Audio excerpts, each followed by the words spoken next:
Welcome back to the EUCS Summer Qualifiers. It's Game 5, it's in Day 3, and our next match is pretty exciting. It's going to be a showdown between Spain's G2 Vodafone and Portugal's Kick eSports Club. Of course, let's start off by taking a look at Kick's roster. It's going to be Truxlax in the top lane, Lachase in the jungle, Shiko in mid lane, Rux on, Kepe on ADC, and Rux on support. We're adapting that one as we go. It's okay. It's a funny 5 minutes here. We're super hyped to be back casting. I'm so hyped. This is hype. I like it. We're just going to get that word in. But I mean, Portugal versus Spain, this is some regional pride on the line here. And with the way Shiko's been playing, it's going to be pretty, I'm going to say it's going to be a pretty rough road. Well, I mean, Shiko's been playing pretty well when you look at it just overall. I've kind of been impressed with him. Yesterday, 9-1-7 on the Victor. Okay, you said kind of impressed, and I was like, oh, wait a second. Did I miss something? No, he's just been killing it. Yeah, he's been killing it. Hey, look, I just want to subdue. I know there's a lot of excitement around this lineup for Kick, so I'm hyped to see them. Looking forward to seeing how they can do again. But honestly, I like their team play. They play well together, playing as a unit very well. And honestly, it's nice to see that. They're a team that have been, around for quite a while. A lot of fans with them as well. So I want to see how they can do now up against a team from an organization that's had a lot of success recently in G2 Vodafone. And they're going to be on the red side for this game. Sendo up in the top lane, Inkos in the jungle, Miniduke in the mid lane, So in the AD carry, and Falco as their support. And this is a team that, when we look at the game against ESG yesterday, they struggled in the early game, as you'd expect against like the likes of a Caitlyn. But, they played them out pretty well to come back in the end. Yeah, and I got to say, props to Falco out in support. Some excellent Bard ults. I mean, if you got that gift prep, that Antonio Banderas gift, where he's just like, oh, yes. Like that sweet, sweet Bard ult, I think was, one of the defining moments for me in that game. And the team as a whole, after the early game, felt like they played much better together. But they did make some weird calls. There was a weird Baron call. There was some pretty bad execution. Me being excited about Bard aside, it was a very rough game. Yeah, it was rough. They ran the triple Black Cleaver, which has been more prominent today. Again, we've had the quadra Black Cleaver. We'll see if we get 5 of them in this game. But, it was good. They had the pick setup that was coming from the Bard. They had a lot to do with that actually started working, because the laning phase I was quite underwhelmed by Falco's Bard. So we'll see if they do pick it again, whether it's actually decent at all, because it was shaky early on. So there's a lot of questions to answer for G2 Vodafone in this game, I feel. And I think the most concerning thing is that the shaky early game overall was kind of a theme for the team. And against Kick, who not only have some pretty strong individual laners, but who also play really well as a team, you got to wonder, like, they're going to really need to tighten some stuff up, because if Kick can get a lead, I don't know if they're going to give the same opportunities that Euronics gave over yesterday. I don't know even if they have that Bard again, I don't know if the team is going to play better around that. I think there's a lot of the things that went well yesterday for G2 Vodafone. I don't think they're going to get the same opportunities here against Kick. Yeah, I think that's fair. Also, when you look at it, though, the way that yesterday's game played out, we looked at Euronics and we were like, well, they're struggling to close. They didn't really have the opportunities that they were making themselves, and G2 Vodafone ultimately would end up coming back into that. Now we're looking at G2 Vodafone going up against Kick, who have been very strong in their performances and have looked to close pretty much at all opportunities. So now G2 Vodafone might not get that same window that they had in yesterday's game. Yeah, and I think the big thing that stood out to me is that it's not like it's been a crazy abuse of power picks. We talk about the 917, and Victor is obviously insanely strong. Maybe one of the best, I'm not going to say the best mid laner on this patch, because Azir is obviously very strong as well, but very good. But they've also just been picking like Elise in the jungle, just like standard bot lanes too. And it's nothing crazy or out of the ordinary, so it's not like they've mastered the patch better, at least not from my perspective. They've just been able to outplay when it counts the most. And now we're in pick ban phase, and clearly they've already got a plan. Lucian once again banned out here. Just no more. Black Cleaver, we don't want to see it. We don't want any of them. Whoa, okay, AD carry bans. So where does that drop us? Ezreal would be the next priority. Or at least typically what we've seen the last couple of days. And really interesting here that this is what they've opted to ban out. I think the Bard coming off makes a lot of sense. I think good respect ban over from Falco, and clearly like Kick have done their homework, right? They saw Falco. Falco made the plays that changed the pace of that game, and now we're at 4 bot lane bans, 3 of those being 80 carries. This is very different to what we've seen. So that means Nidalee or Ryze or Azir is going to be available for this game. We've seen a lot of ban priority on all of them. So where does that leave us exactly? We are still waiting. 3rd ban from Kick We saw MF in day one. Is this the return of MF? Because there's no other AD carries pick. It's going to be Ryze here, first pick. Like, for Kick, when you look at what's available, I mean, that has to be the first pick here. Ryze has only made it through once, and it was a win, and it was an insanely dominant win, too. So it's really surprising to see Ryze make it through. Of course, Azir and Lissandra also insanely powerful, but... Unless they go jungle. The other thing is they could go jungle route here and look for the Nidalee that has been available. We know LeChase loves the Nidalee as well. That's very true. Didn't have the best start on day one, but in the qualifiers and everything leading up to this, very good Nidalee. Great game. If you haven't seen that second game from the qualifiers, you can just watch LeChase pretty much put on a clinic on that Nidalee, but it's not going to be their focus here. This is the Braum first pick coming out, and this is... you know, par for the course. This is exactly how they started pick bans yesterday. Then surely here you take like two of the massive power picks that are left. It's either Ryze and Nidalee here. Trundle is available as well. High priority on him. He's still 100% pick ban. So you can take two of whatever is left and just be like, okay, well, you have what the rest. But there's so much power on the board. Maybe this was Kick's plan because now they have access to the Ryze. They can adapt their pick bans. I always get excited about these hover. It's such a mistake. Never get excited about I know. All right, but we've got Braum. So far, Trundle and Nidalee locked in on the opposite side. So that's a lot of jungle. Yeah, that's the word I'm looking for. Jungle power on the side of G2V. So I'm going to say it now. Ryze should probably be coming in this rotation, considering you're blind picking your mid laner. What better than Ryze? I mean, you could pick a support. Well, you've already got your supports. You could pick a jungle with it, perhaps, and look to flex. Yeah, but let's just stick to the classics, I think is what Chico's saying here. He says, 9-1-7, it was almost perfect. Not enough for me. It did work well for him yesterday for Chico. This is a weird pick and ban phase. This is insane. Because now G2 have access to get Trundle, Nidalee, Ryze on this patch. No Sivir, though, for the Ryze. I feel like that's an affecting thing. It's a little bit harder to get on that Victor. But at the same time, I feel like all you have to do is one flash from Ryze to get over that gravity field, and you're just instantly dead. Like, even if Victor responds with flash, he's out of CC options, right? Yeah, I think the problem, though, is when you look at it, is he's giving very just strong picks when it comes to their control of the game. Like, Nidalee's going to be able to control the jungle. Trundle, if he goes up to the top lane against most champions, is going to be able to control. There is a Gnar still available that can come out. So there's just a difficulty now that you might just end up losing a bunch of lanes. Wow. Okay. Finally. Well. Years later, some might say. Ryze is going to be locked in here. This is the second rotation from G2 alongside Kalista. Do you think that Trundle is going to be paired with Kalista here? What support is ideal in this situation? Honestly, it depends on what Kick lock in here. Depends on the top lane matchup. That's when you decide whether you want the Trundle up there, the Trundle in the support role. Thing is, Trundle into Caitlyn, kind of a tough one. Just because you got to try and close like 600 range. It's like, please don't harass me while I run at you. So it is difficult. But then looking at it, Kick, they've got wave clear, they've got good presence when it comes to the Victor, the Caitlyn damage alongside. So as long as Caitlyn gets a couple of items, there is still a lot of potential for Kick here. They've got control in the early game alongside it.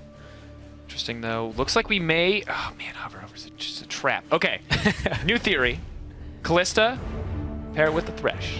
We get the pick potential. We get the Skinergy bot lane. If you don't know me, you know I'm really big on color matching in the bot lane. But we are going to get the picks on the side of Kick, so we can actually talk about League of Legends again.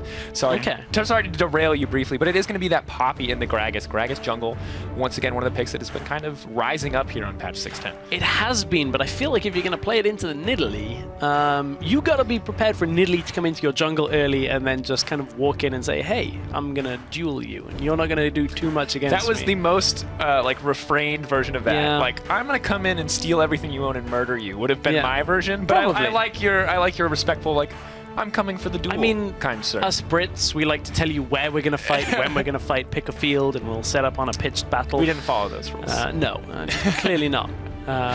But at this point, honestly, I just feel like the jungle matchup is a tough one for LeChase. Yeah. Wouldn't be the first time we've said that. You're apparently a prophet. Look, I don't think it's for Skinergy, though, so don't give me too much credit here. They may have just picked it because it does. I mean, the Death Sentence is a great engage option. Yeah, I mean, if they were looking for engage, though, the Alistar would be available. Obviously, to get nerfed, and we were expecting him to fall down in priority, and you kind of don't want Alistar into Caitlyn all that often. You're never going to close that gap, no. So there are issues there. We'll see, because Thresh is a tough one to get in competitive right now. A lot of players will say, well, if you're a Thresh god, you should pick it. But if you're not, it's so difficult to get enough working from that support role. So honestly, when you look at it with that locked in, I'm not as big a fan of the bot lane for G2V as I am of the top side of the map. I like the Trundle, the Nidalee, the Rise. That's I think insane. that's a very strong This is setup. like the most top-loaded map ever, right? Like, that's so much raw power. Yeah, but we did have the Bard ban against Falco. We also had Lucian Sivir Ezreal banned in this setup, so I guess I can excuse... The thing is what else do you pick, right? Yeah. Like, we so much focus on the bot lane, and Braum taken off the table as well. Alistair with those nerfs, and really limiting the pool here. So, yes. Yes, I'm sorry, I'm going to interrupt what I'm talking about to be excited about my Skinnergy point. Clearly, someone else understands how important color schemes are to working together in the bot lane. And then Zombie Rise shows up and is just like, yeah, it's true. It does a little bit Skinnergy. Does that make Constable Trundle the fashion police in this game? It could be. If so, we better, shut down Rise here. If there's any incredibly disrespectful pillars where Rise is trapped, we'll know that Trundle truly is the fashion police. But once again, this is going to be it. The matchup, potentially to end all international matchups. It's going to be Portugal's Kick eSports versus Spain's own G2 Vodafone. Blue versus red. Teams running out of the base. There's Skinnergy. There's crazy picks. There's bot lane bans. And Rise somehow made it through. Somehow. I really don't know. We'll see whether Minidu just kind of takes control of this game. Because you remember the game where we had Rise, the one other game? Yeah. He was playing into like a Lissandra. Literally sat in the bush and then murdered someone when they approached him? Within 2 seconds. It was just like Rune Prison Q and then just did it all over again. Yeah. Like hit him with an E and... I mean, there's too many buttons. I want you to give me the breakdown, but at the same time, I'm like, you have to say 30 skill names in a row because it took 2 seconds, but he pushed a lot of buttons. I'd just like put ellipses and be dead at the end of it. We'll see if he gets that opportunity in this game. So there is the engaged potential out of G2V now with the Kalista with the Thresh alongside it. Just depends on how they get through this early game. Theoretically, with Inkos on this Nidalee, if they can open up the path to get into the jungle, he can out-jungle LeChase. But we are looking like we're at a lane swap in this one. You can see Caitlyn headed towards top side. Going to be a bit more difficult to find any kind of jungle 1v1 duels right now. It doesn't tend to happen in a lane swap. Which is probably a very good thing in the end for Kick overall, right? We talked about how scary Nidalee is to play against and really limiting the options here in a lane swap. But it looks like duo jungle to start. So they've got the flexibility here as both sides opt to take the Gromp for the bottom lanes at least. Non-standard lanes, we've seen pretty much exactly what we saw in 6-8, I would say, in terms of the first tower take. All that experience going over to the Kalista. Ooh, Sendu. This is... I mean, he's going to have to leave this lane as soon as the Caitlyn shows up. Yeah, and without a doubt. And while he, as a fellow police officer, is probably unhappy with what I'm sure is Caitlyn breaking dress code, he's going to have to just walk away from that one. And I feel like this is Kick. I mean, generally when you see a Caitlyn, you're thinking, well, she's going to want the lane dominance, she's going to want the presence there. So it's going to be standard lanes. I just wonder whether G2 Vodafone actually had anticipated the swap.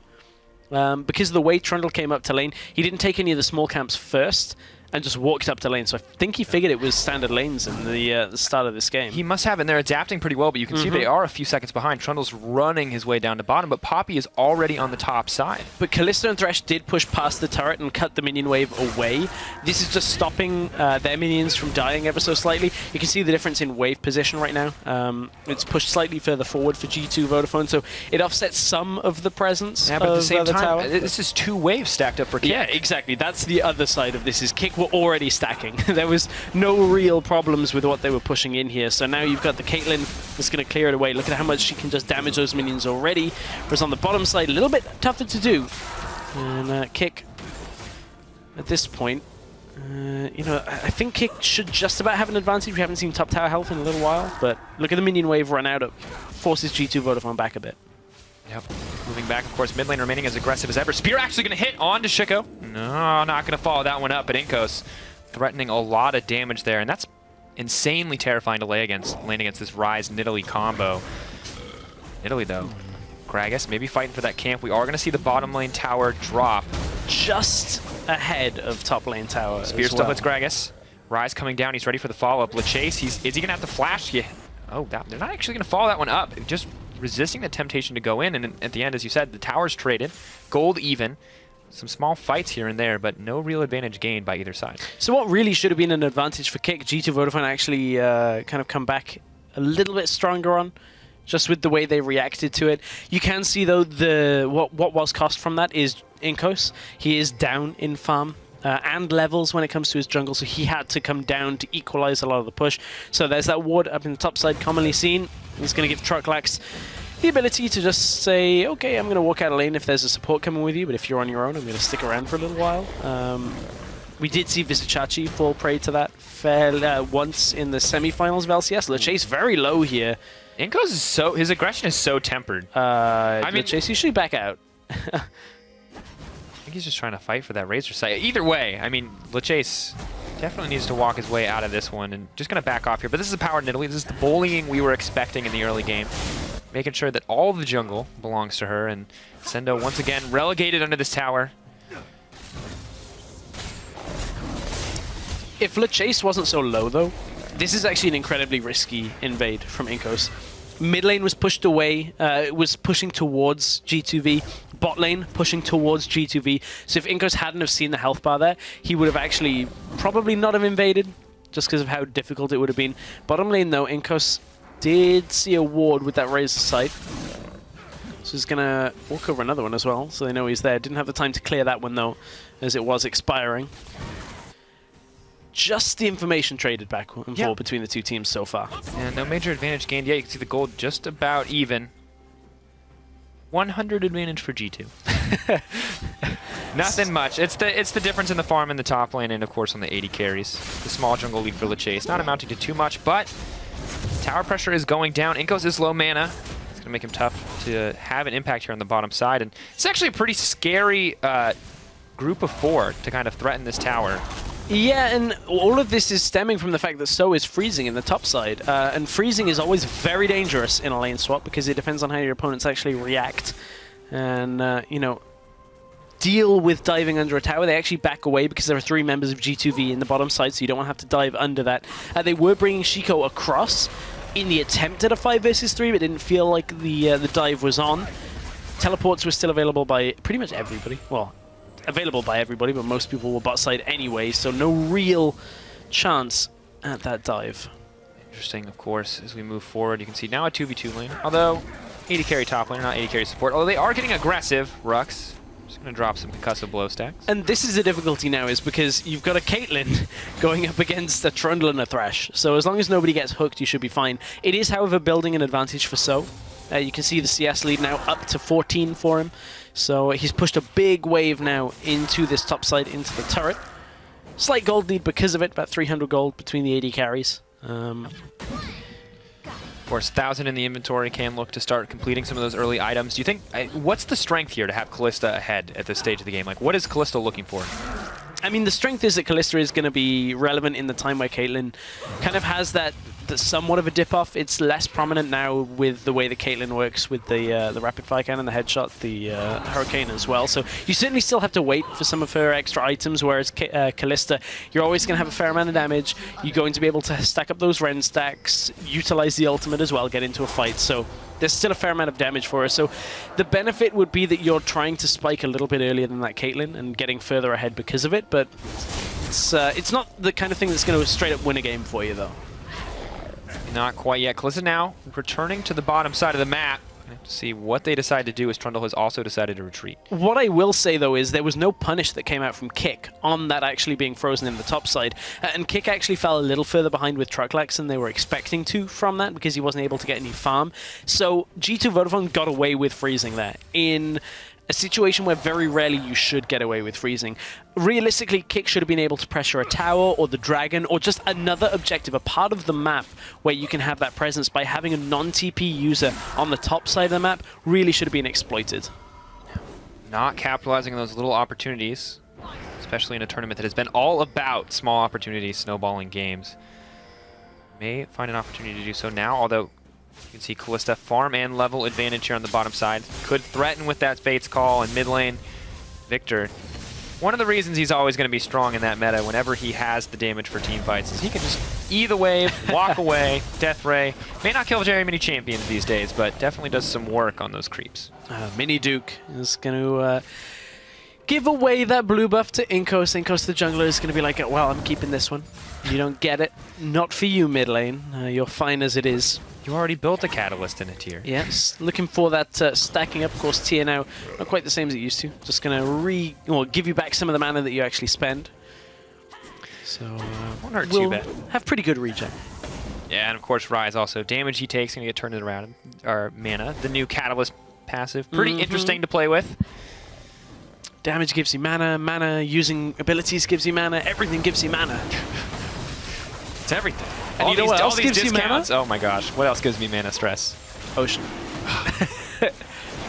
I want to call this dragon Frank Ocean, but I feel like that's rude because people keep killing him, and I love Frank Ocean. I don't want that to happen, but great steal. I'm stuck in my own little jokes, and the fight starts to go down. Beautiful cast coming in from Lacacious as well. Fate's Call not going to do a whole heck of a lot. Falco moving forward, but Kepe, he's getting burned through. That's first blood for Sue. Maybe looking to make it 2. The Nidalee is chasing down. Rock's going to get burned through. Beautiful hook. Falco making the plays. Nidalee grabbing another one, and G2 a massive advantage. And this is the thing, G2, they start off the dragon and it looked to be good for them. The steal comes in from Lacacious, but the 3 kills are going to be what is key for this. Troglax who's also pushing up in the top side, so a good fight for G2 is going to transition into damage on the inner fight on the bottom side. So a bit of a mismatch of position on the map when you look at it, but G2 Vodafone coming out ahead.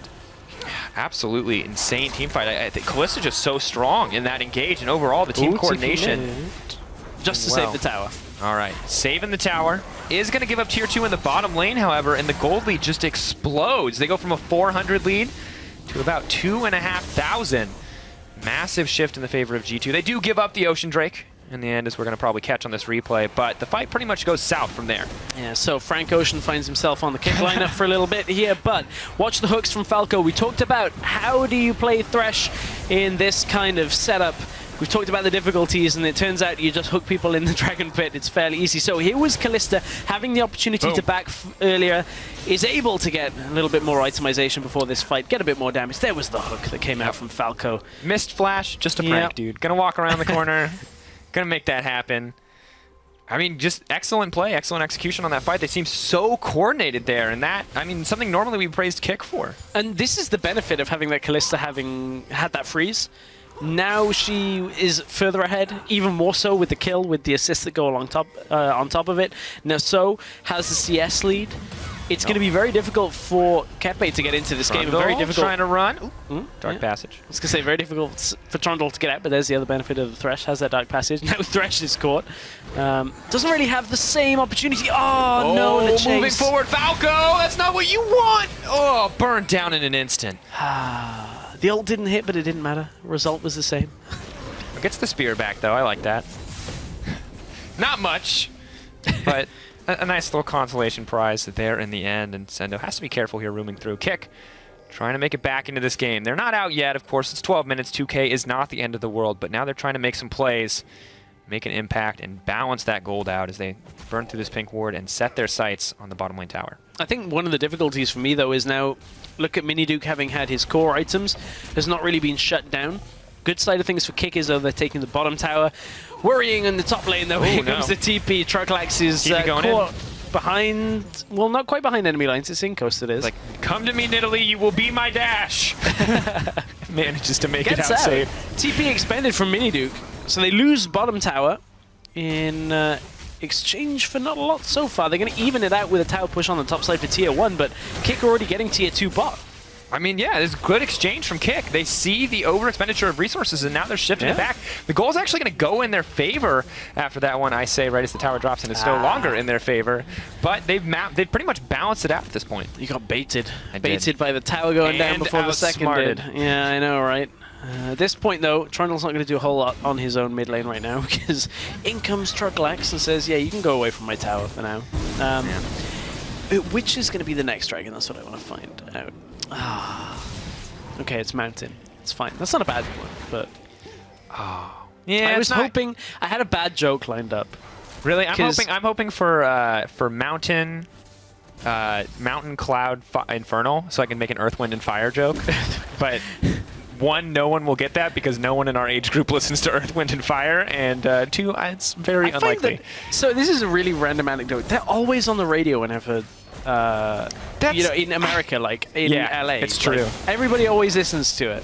American radio is notoriously bad, though, so I maybe stay away from that. It's pretty good here in Berlin, but it's really bad in the United States. So maybe we stray away from that in terms of if you're looking for some solid new music, because it's mostly just stuff that's been playing for the last 20 years already. That is very true. Luckily, 14 minutes isn't 20 years, so for Kick right now, they are trying to find themselves a way back in this game. Only 1,500 gold down. And you got to feel like it's this guy or this guy that is going to be their way these back guys. in the game. It could be you to get them back in the game. It's going to be the damage that comes from Kepe or Shiko.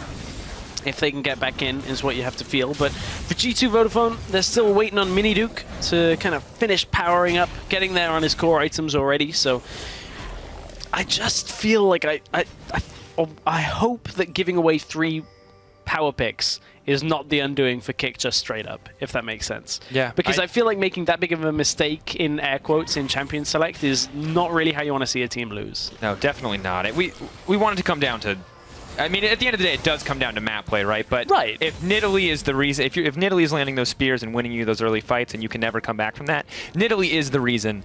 I feel like, or not respecting the Nidalee, maybe the reason that G2 would have won out there. But then at the same time, one of the reasons why G2 Vodafone have taken an advantage in the beginning of this game is not because of those 3 picks. It's actually been from the Kalista and just the way that they've got her through the game. Now 1-0-2 at this. The Thresh as well has been instrumental with the hook. So I think Ghana is the argument perhaps in this game where it was just Champion Select straight up, at least through the early game. I feel like Kick's movements on the map have cost them as well.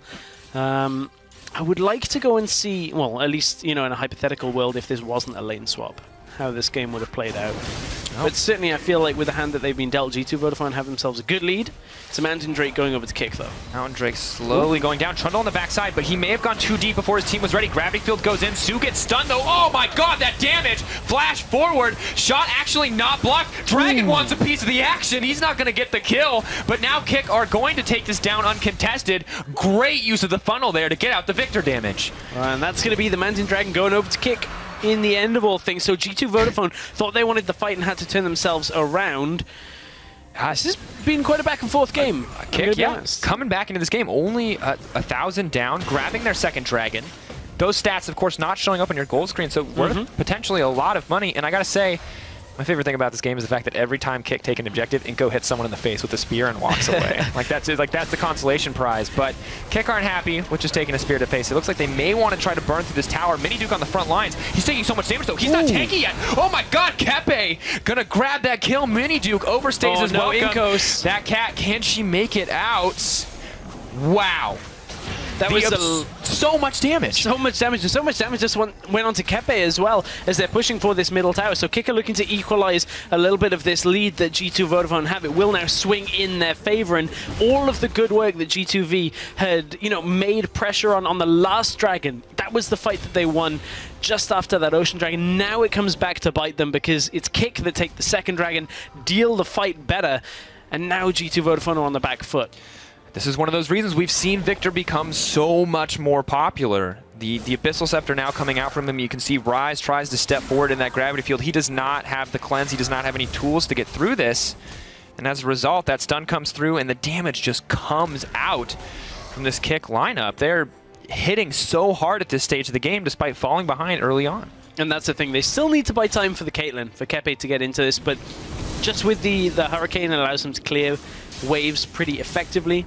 Also get the headshot stack proc up more. Headshot stack proc. Yeah, I don't know where I'm going with the words on this one, but you get what I mean. You're looking for the right phrasing. You got it. Yeah, and it's gonna make her that it. much more lethal in those team fights. It will. I'm looking at G2 Vodafone options here though, and I'm not talking about plans. I mean, for data. Yeah. G2 right now, they're running a fairly low engage comp without a hook actually landing. You got a Trundle Pillar.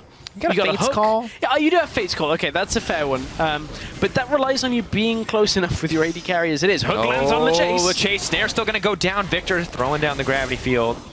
Chase making it out with his life, but that was close. Playing with fire there. Yeah, I guess you're right with Fate's Call when you take it into account. But they're always looking for like single target crowd control to start the fight. And to be fair, I wasn't saying it's like the most insane engage option. I wasn't saying that they have an abundance of engage. I'm just like, they've got one thing. They've got one Alistair-esque knockup. But what it does mean is you've got to close the distance on a Victor and a Caitlyn. And as soon as you get into that range where they can hit you and you haven't engaged yet, is always a tough fight to balance the engage for. Think about that zone of control as we see these two hit each other in the face a few times. It's just traps, gravity field. How do you approach a team with that kind of CC, with that kind of threat? You step on a trap, you're going to get gravity field, vice versa. And then disengage from the Gragas, from the Braum alongside it as well. Hook lands again. LeChase actually doesn't care. It's the third one that's landed, and he's like, fine. They don't want to collapse on this. He's just going to throw, oh my, the laser over the wall, taking out half of Su's health. Shiko. Eventually I'll say his name. It's okay. It's fine. There's only going to be like a lot of tweets at you that you've mispronounced it. I'll get it right. I'm sorry, I'm Portuguese still working fans. on Trucklax because somebody said we were saying it wrong, and I'm trying to figure out how you could say it differently. I like calling it Trucklax. But I'm trying to figure out how to say it differently. That name makes me happy. It reads somewhat phonetically to me. Shiko, I can see there's an X in there. It's always a bit of a wild card. Yeah. What does the X sound like? Is it like a Chinese As a man X? whose name technically has a T and an S, but they sound like a C, trust me, I understand. We know. For those of you at home, we've been telling Mr. Dracos that he should have just gone with like actual name of Dracos. It's way cooler than Sifa. Love Sifa. Sifa. I gotta stick true to myself. Let me follow my dreams. For those of you playing the How the Heck Do I Spell Sifa on Twitter game, keep playing, keep guessing. Answers on a postcard. You'll never guess. Only 3,000 people have figured it out so far.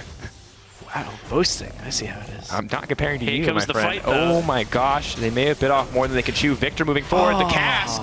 Falco's ticket out of that fight. Lucky for him. 1 second later, and he would have been right in the jaws of death.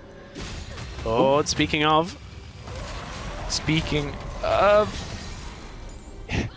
I was going with the jaws of death, but it turns out they're backing away. Yeah, it was like inconsequential amounts of damage. Yeah. Yeah, it's so hard to not get excited because when Poppy got released, she was just killing everybody. But now, there's so many tanks in that top line. Oh, didn't hit with the Q.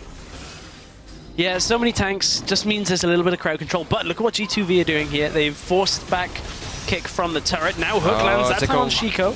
Great block coming in there from Rux. May have saved his mid laner's life in the end there.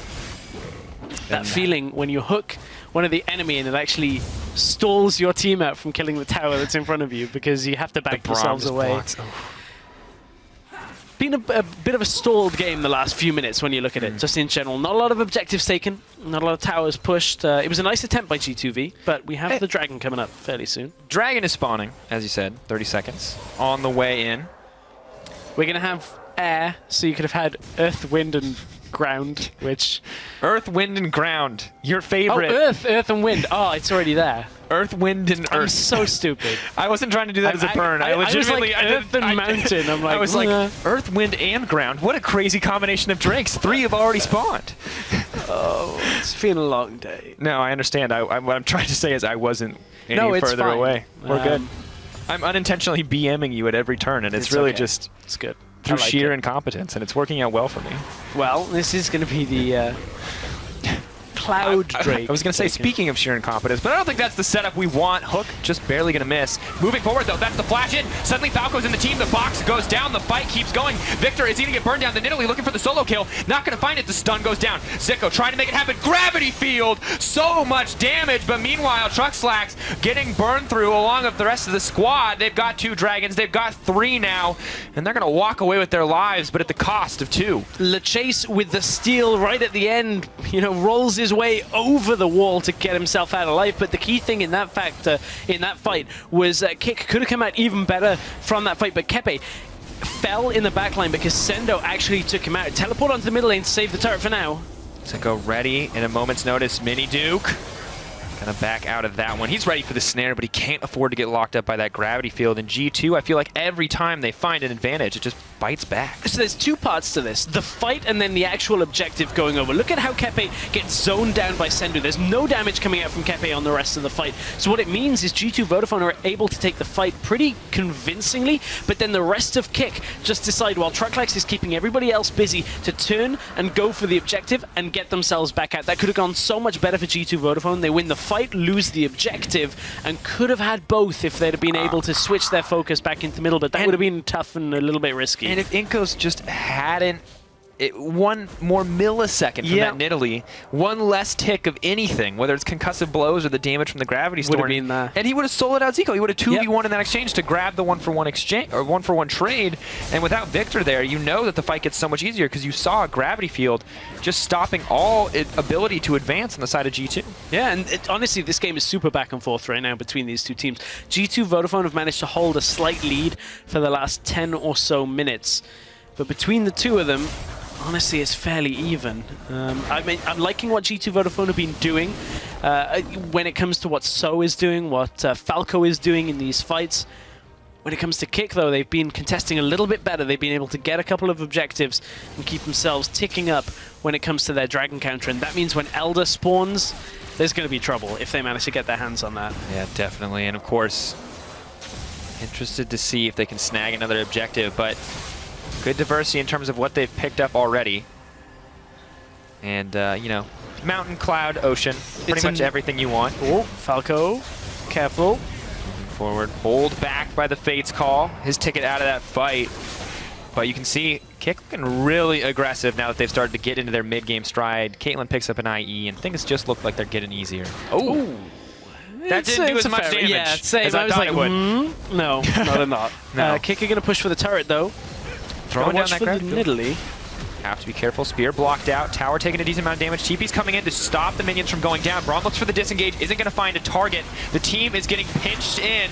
Kepe looking for a way to play safe. Nidalee does land the spear. Going to jump forward. Is he going to be able to assassinate the AD carry? They members start dropping left and right. Inkos is still alive, but the gravity field is going to burn him down. Chaos Storm, rather. Rux moving forward, getting taken down.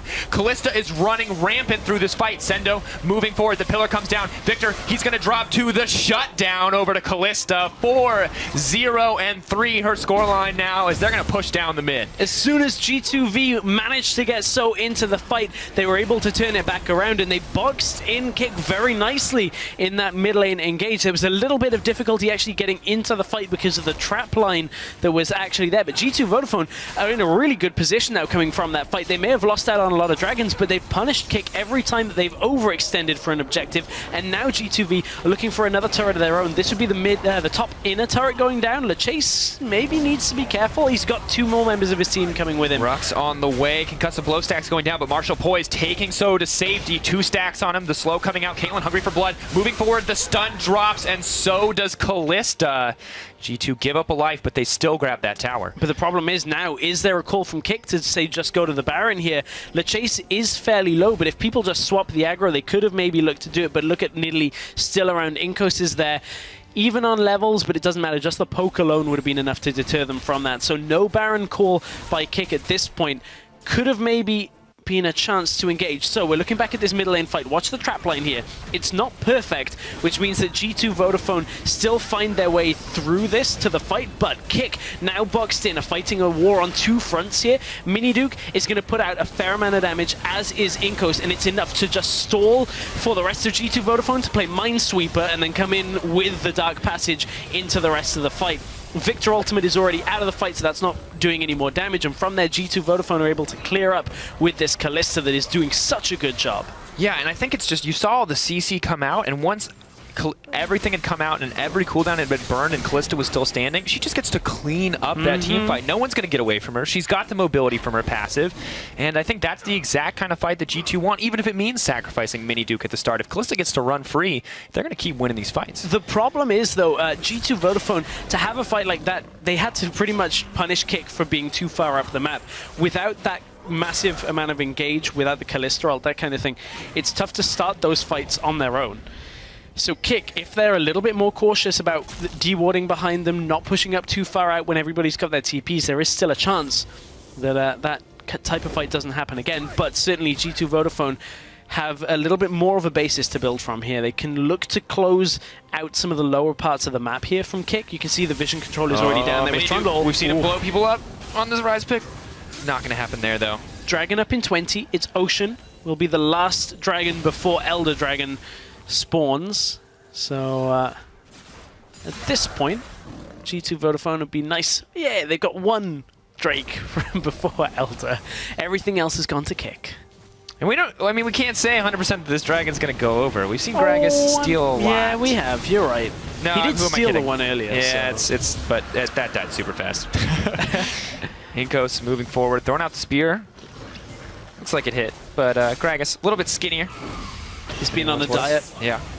Moving forward. Fear-based diet, though. Fate's Call coming out, actually going to deny that explosive cast. Great reaction time. I'm pretty sure he's on the beer-basted diet. The beer-based. Beer-based diet. I like that. You got the Gragas diet plan figured out. Just like that seafood diet. Oh my gosh. You know the end of that one. Oh yeah. Moving in. Sendo actually just doing a really good job of pushing here on the bottom. And I feel like this may be one of the weaknesses of Poppy, is she just doesn't stack up very well against the Trundle as we push forward, especially with the changes to QSS. Yeah, I mean, it's very difficult now because you can't get rid of that subjugate, as you alluded to. So once out, he's just like, well, I'm Callista, but I don't really feel like we got the damage to do this quite yet with the rest of Kick closing in. And that bottom lane that Sendo's been pushing in against Trucklex on makes it very difficult for Kick because they're basically having to always deal with the Trundle time and time again.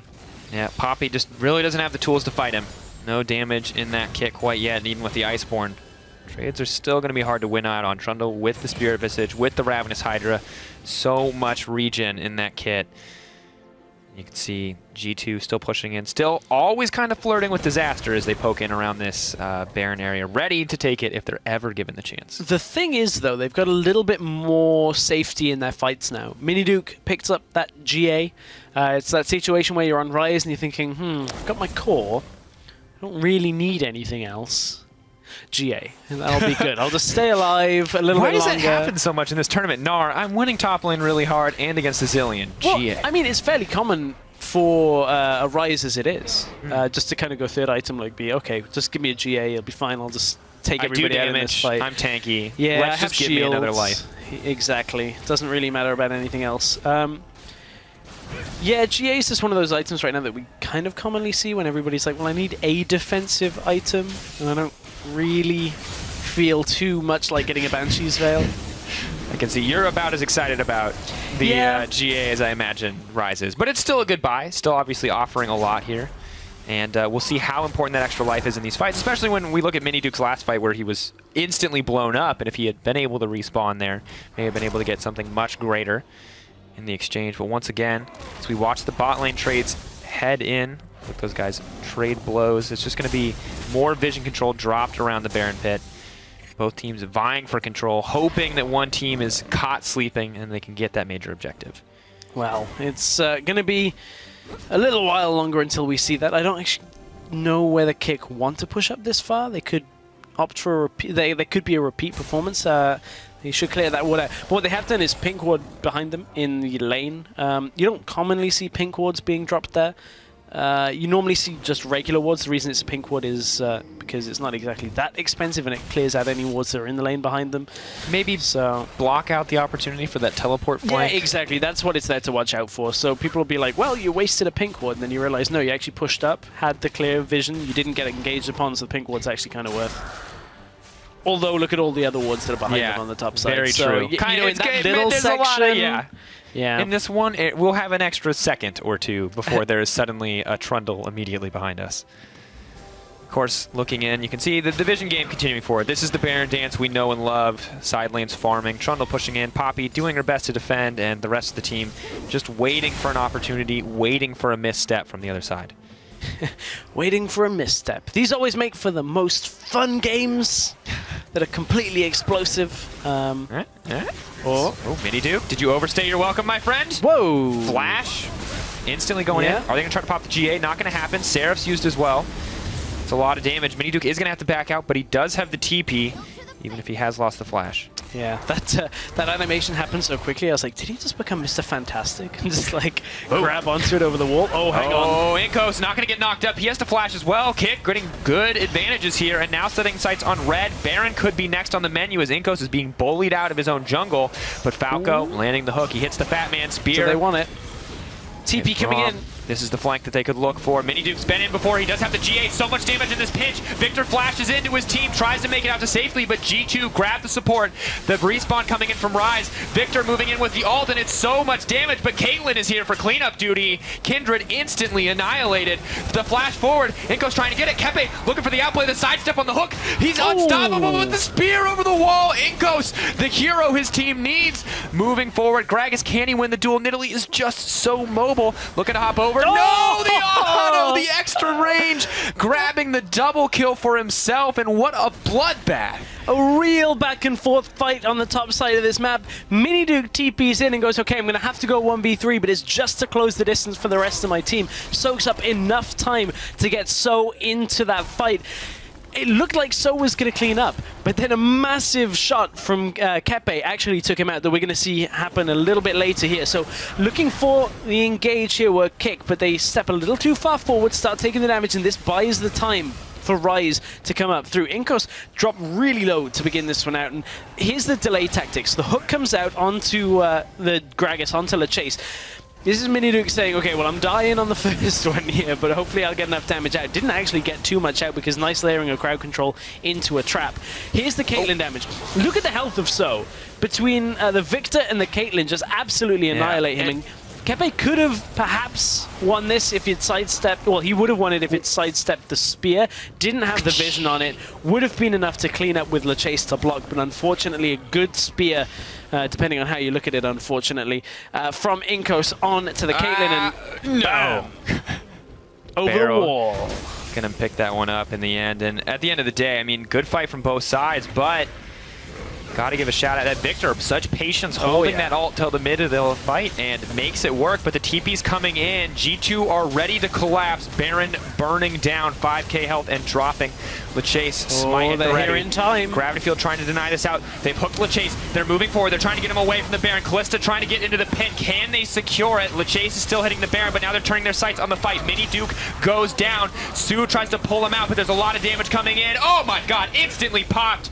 The teamwork coming in. Inkos? Kick. Oh, too late. They're gonna grab it. Inko's not gonna get the steal, and Kick grabbed the Baron. They grab the fight, and they're grouped up and ready for more. Oh, G2 Vodafone that interrupted in just the right time. The Baron was still at around 3,000 health, so that's the point where Kick have to make the decision to either go for the Baron or peel back and look for the fight. And of course, you have to look for the fight at that situation. 3,000 health is way too much, and you're 50-50ing on the fact that it's not going to be just a smite war. So Kick took the fight. The problem was G2 Vodafone weren't all there. Miniduke once again falling in a fight without putting a kill on the board. And it has been very difficult for this Rise to get in this game. And you know, Kick, they gave away 3 top-tier picks that we've seen here in the CS qualifiers, and it doesn't seem to have mattered because Kick have fought their way back into this game. They're taking the inhibitor, looking for this lead. They've got such a massive lead now. It's only 3k, but that's 3 dragons up.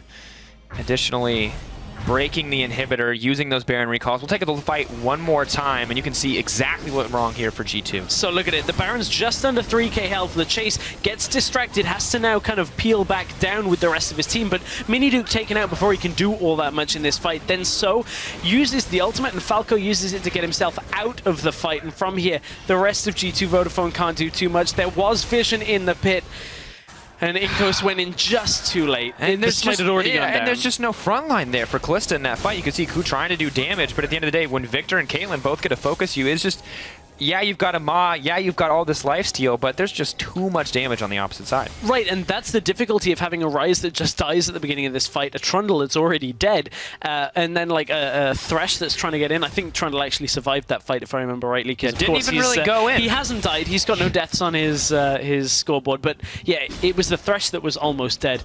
That's the problem. If your front line isn't there for you, good luck staying alive, even if you are a Kalista. Yeah, so really, once one piece of CC hits, you are pretty much done for if you do not have someone to peel off for you, if you do not have that extra assistance. And you can see now, they've taken the mid. shifting their attention towards the bot. Sendo trying to flash out, body slam. Ooh, just if it was just slightly faster. Not gonna get it. Team pushing in. The Victor and the Caitlyn are just so strong. 3-0-7 though, the score for the Chase. Maybe the unsung hero for this team. Steals a dragon at the start. Gets the Baron for the team, and now the turret is set to go down here. They're not comfortable contesting this one. Thresh looking for the hook, but just gonna grab the minion. Tower drops, inhibitor next, ace in the hole, making sure Mini Duke does not feel comfortable on the back lines there. Kepe with that range, burning through this one pretty easily, and Kick grab their second inhibitor. Now set up to close out this game. They just fall back over the trap line, give them the safety of backing away. That's Troclax it hits, so the hook is not going to be enough at this situation, and G2 Vodafone just don't have the options to engage here. They're too far behind, and trying to deal with you know, a tanky Gragas, a Braum, a Poppy with the Kalista at this point. I mean, Kalista we've seen her do work in the team fights, but unfortunately at this point, the Caitlyn's just going to out-damage her now, and the front line for G2 Vodafone is going to fall faster than they can create the opening for So. And what started as such a good game for G2 Vodafone has come right back into Kick's favor. And you look at it, could have gone a different way, but Kick have done a good job of closing this to this point at least. Insanely strong performances here from the side of Kick to bring this one back. Rarely do we see teams with such confidence able to execute out. But, gotta say, G2, they're not 100% out yet. 2 inhibitors. We've seen teams make mistakes. We've seen games extend past this point and look to that 45, 50-minute mark where one team fight can decide it all. But at this point, G2 cannot accept anything less than perfect execution. And I mean, Kick's amazing performance aside, G2 never seemed to be quite on the same page in these exchanges. Oh, they're on the same page on that. Shiko, is he in trouble moving forward? Oh my gosh, Nidalee gonna get burned through Chaos Storm though. She may have bought a little bit of time, but she's still gonna go down. No, she's not, but Thresh is gonna get dropped by the Caitlyn. Mini Duke immediately burned through. LeChase trying to stop any advantage from G2. Mini Duke gonna get knocked up. Spear not gonna kill Kepe this time, and Kick are now poised to close this one out. 2 members down. Sendo trying to buy time, but they may not even need the minions. Although 2 members of Kick gonna go back just to humor him a bit. Aggressive plays. They may be trying to isolate the Victor because they need to get some kills if they want to keep this one going. Rux left all alone, moving forward. Gotta respect that Victor though. Go. Excellent play on this Victor. But look, Caitlyn's just going to go try and end the game from here. Are you serious? They're just moving forward? They're just moving to Nexus turrets. Oh my gosh. You can try to play team deathmatch, but at the end of the day, this is League of Legends, and the Nexus is what matters. Caitlyn's got an inner sight. She's burning it down. The team, no effort to take this one. They built a lead, they executed, and they won out in the end. Portugal can be proud. Kick eSports take the win. They take the win, and what looked like a bit of a rough start for them comes back. They managed to even everything up, and man, Kepe's damage at the end there. Whew, oh my gosh. It was toasty damage from Caitlyn on that. And that's the thing, is it's like we praise them for getting the Kalista ahead on the side of G2V, but when the mid game came around, they won one fight with it, and then they didn't really use it, and now we're in late game, and this is Caitlyn's stomping ground. This is when you just get to hit everything from the safety of range and just do tons of damage. But you've got to look at the confidence of Kick to go, okay, we'll leave Ryze open. We'll leave Nidalee open. Give you the Nidalee. We'll leave Trundle open. Trundle we can take all of them. Who needs it?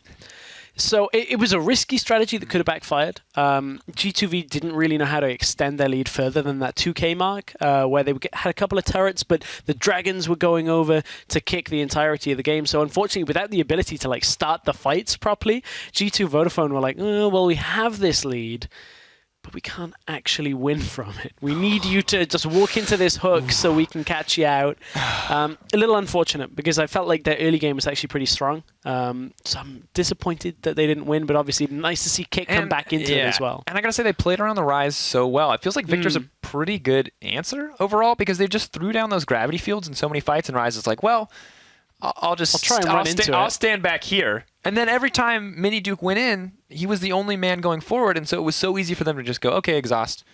And the other side of it is there were so few targets that the Ryze could actually chunk through. You look at it, the Victor was possible, but the gravity fields were good, as you were saying.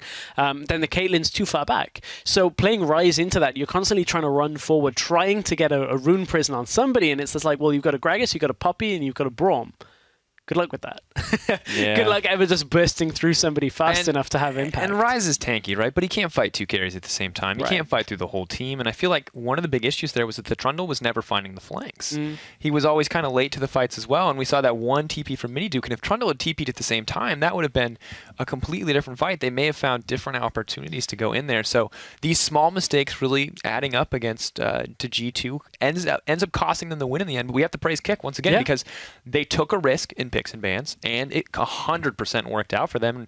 I mean, Victor, maybe ban-worthy? I mean, it was pretty impressive. I feel like he's having a good showing. So it's certainly one we haven't locked down all 6 bans, but possibly Victor is making his name for that list. Well, we're going to have to see. Maybe he'll be banned in our last game of the day. But, of course, we're going to head to a quick break, so don't go anywhere. We'll be right back with that game in just a few moments.